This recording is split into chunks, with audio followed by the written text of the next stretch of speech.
Welcome back to the Yard where faith and sports collide. I'm here with my friend and pastor, entrepreneur, three-point specialist, ex-NBA coach, former professional basketball player, Greg Hendricks. Thanks for joining us, man. Man, thanks for having me on here, man. This is awesome. Hey, this is the best part of the show where we get to just talk about faith and sports colliding. Yeah. You know, the theme of the Yard is where faith and sports collide. So I'm just going to throw that question at you. Talk to us about how faith and sports has collided in your world. Yeah, man, great question. I think for me, it's really catapulted me into my identity in Christ. It's allowed me to be able to speak to so many different athletes from NFL, NBA, baseball, just to have real good, healthy conversation. It's really also provided me a platform to share an expression of God's heart to that demographic of athletes and people.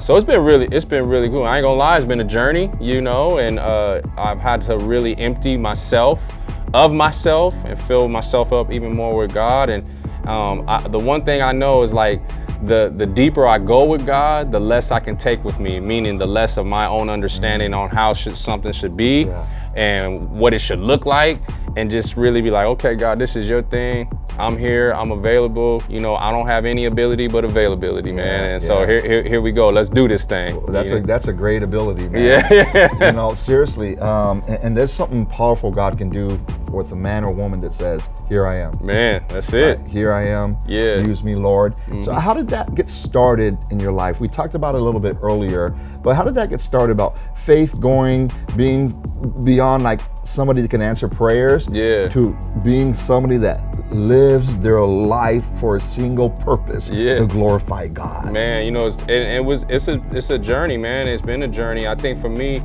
I knew there was some higher power. I didn't know who the name. I didn't know anything about it. I wasn't raised in the church. I didn't desire to be a pastor. I was going the professional coaching route and professional athletic world route, and that's a great place to be. But obviously, God has something different. And I remember I was telling you about my wife earlier, and that was like the first prayer I ever prayed about, you know, God, if you're real, bring me a woman that I can call my wife. And after she came and now we met each other 2 weeks later. After that, when we first met, I got really sick and I caught a virus that was going around the desert at the time, and I was bedridden at the time. This was, you know, over 20 some years ago.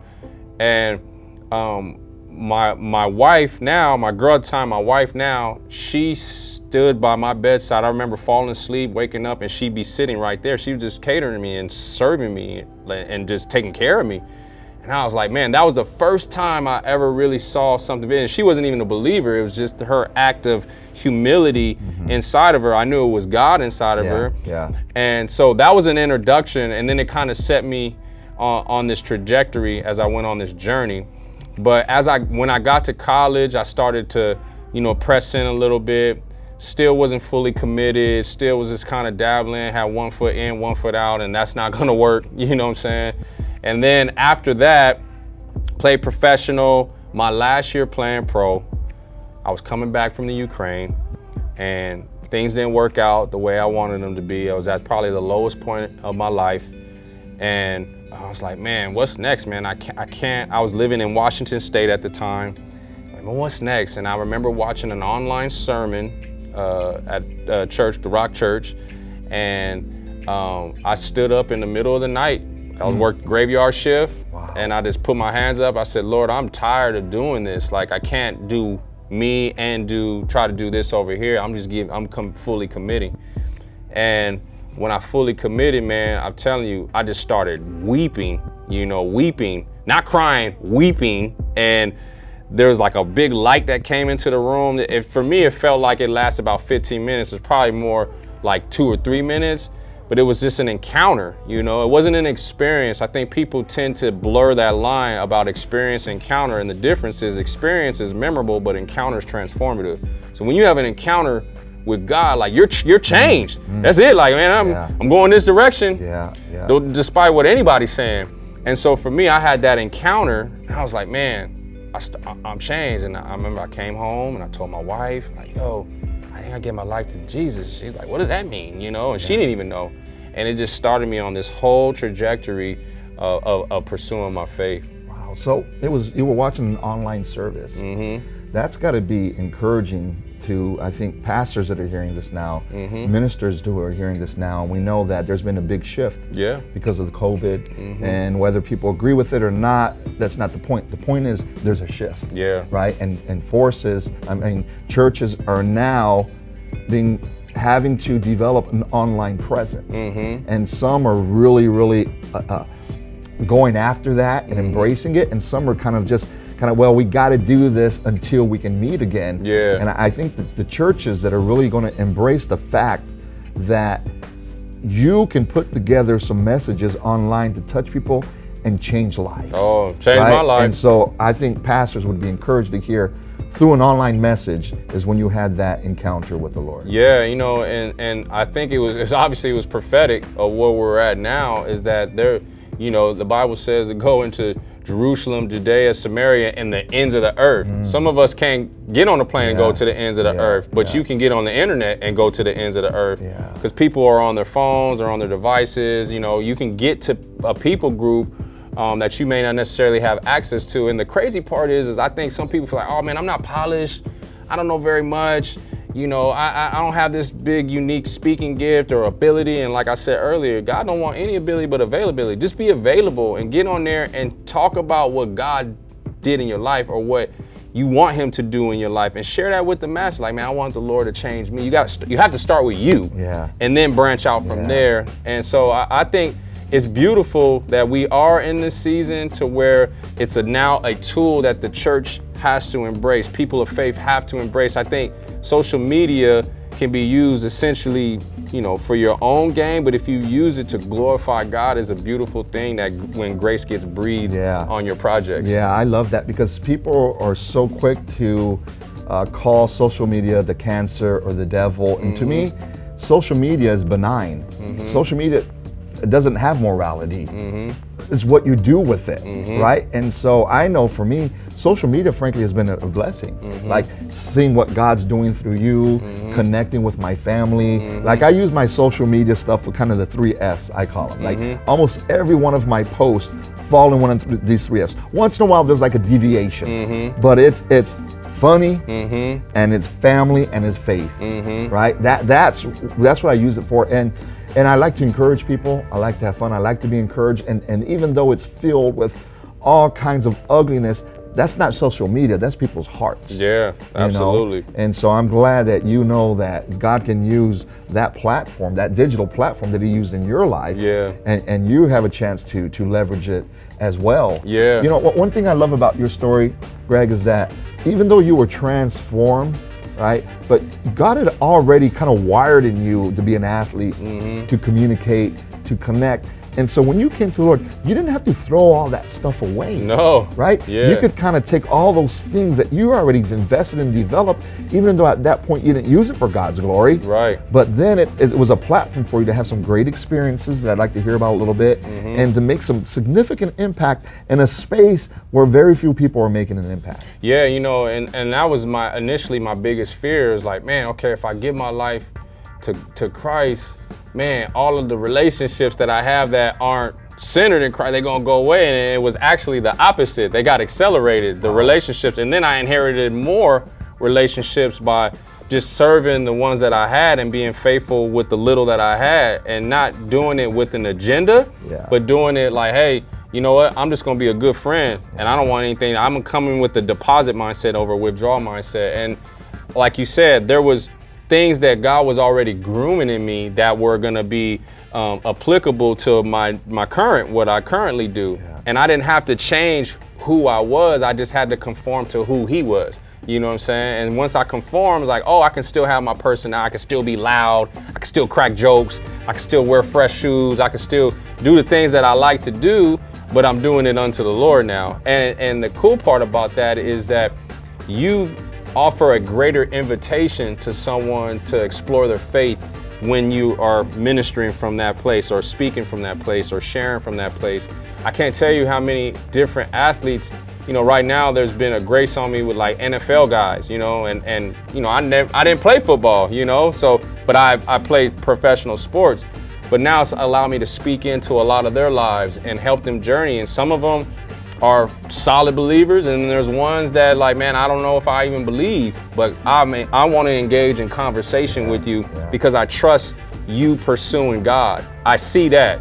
So help me understand. So it's allowed real healthy conversation. And I don't have to change who I am. They accept me, but it offers them a greater invitation to see who God is in me. And so that part has been amazing. It has been amazing. So as a pastor, how does that apply? Because it happened with you with sports, and that's what God's been doing with my life as well. But what about people that maybe business people or mothers or college students or high school athletes or academic people? How does that apply in their lives, kind of what God's done with you? Yeah, and the other part of that is it hasn't just been athletes, it's been political figures, people who are leading, our country and speaking into the development of our country. It's been mayors and city planners and city people like that. It's just been everyday people. Yeah. And I think the thing about all those people across the board, whether you're from the faceless to the famous and everybody in between, is you have to understand the value of relationship and what it means to have relationship. And I always tell people, man, just be a good listener. Sit and listen, ask great questions, and listen with the intent of knowing about that person and how you can bring strength to their growth or strength to their curiosity on how they're trying to pursue God. I think for me, that has been like the baseline for all different demographics of people, whether they're American or whether they're out of the country. I just value relationship. And I always say I have a deposit mindset over a withdrawal mindset. Deposit mindset is that if me and you are chilling, hanging out, talking, like, I want to deposit something into you that's going to make you better when we walk away from each other. And then offer us an opportunity, like, yo, man, let's hang out again, man. That was fun, man. And we talked about God, like, that's cool. All right, let's hang out, I come with the deposit, not like I want to get something from you because of who you know, or you want to get something from me because of who I know. It's like, no, I'm here to help strengthen you on your journey. And what that does, whether they're believer in God or an unbeliever in God, what it does is it offers a greater invitation to them to want to know about God, because it'll come out in your life. It'll reflect out of your heart. You know what I'm saying? Yeah, that's good. I like that approach, Greg, because I think for most Christians, if you ask them, do you want to share your faith? They'll say, yeah. And then, you think it's important to share your faith? Yeah. Right. Do you often share your faith? No. Crickets. Right. I mean, I think that's typical. Yeah. Right. And I think, but with your philosophy, it's different, because I think a lot of it is that fear of like getting the rejection, that fear of maybe like being seen as a Bible thumper, maybe for some, that fear of, well, you know what, it's going to change my relationship. And I think those are reasonable thoughts, but your approach is different. Your approach is, man, let me just pour into you. Yeah. Right? Let me just add value to your life. And by that, it just compels people to want to draw closer to you, and the reason why you're doing that. Have you seen that being an effective way to share your faith and draw people to the Lord? I would say that's one way to do it. It's a very effective way. And the other way is just be authentic, be open about the things that you may struggle with, because that's also a great invitation too. People can identify with, I feel like they will connect more with God in your life through your strengths and weaknesses, where he strengthens you at. Like, oh man, I can identify with being impatient. I can identify with being tempted. I can identify with these things that you may have struggled with, that you're open about, especially if you receive healing there. But that the fact that it does not pin you down, like, oh, you can't share about that because you're gonna feel judged. Like, no, God says those who the Son set free are free indeed. So I'm a free man by what a price who's already been paid for my life. So if I were to say that to a non-believer, they get all confused. You know what I'm saying? But if I was to just live that out, like, yo, man, I struggled with this, man. At one point, man, I was a womanizer. I did this. Yo, man. Oh man, but God changed you? Yeah, man, he can change you too. Man, I want to know more about this God. You know what I mean? And so that's also a great tool. I think people who are of faith tend to forget that. Like, you can be open about the things that you may have struggled with, but it offers a greater invitation. And it helps you understand, like, hey, yo, man, even though you a man of God, you a woman of God, you're still human, you know? And I like the fact that when you bring stuff into the light, the enemy can't attack things that are in the light. He will attack things that you hide and put in the dark, because the Bible says that darkness can't dwell where light is at. So if I have things in the dark, where you think he's gonna be running amok at? He's gonna be running amok in the dark. But if it's in the light, yo, man, I did this, and I struggle with this, but I feel the redemption. I feel God just healed me of this. Then the enemy's like, oh, I can't hold that over Marcus' head no more. I can't hold that over Greg's head no more. You know what I'm saying? And so I think there's a lot of value and strength and freedom there to share your faith as well. Yeah, I like that philosophy, and I call it like taking away the devil's bullets, right? Because in that darkness, there's all those things that the devil wants to put in a gun to hold to your head, right? To make you behave different, fear, doubt, be ashamed, right? And then, but if you take those bullets out, he doesn't have them, man, right?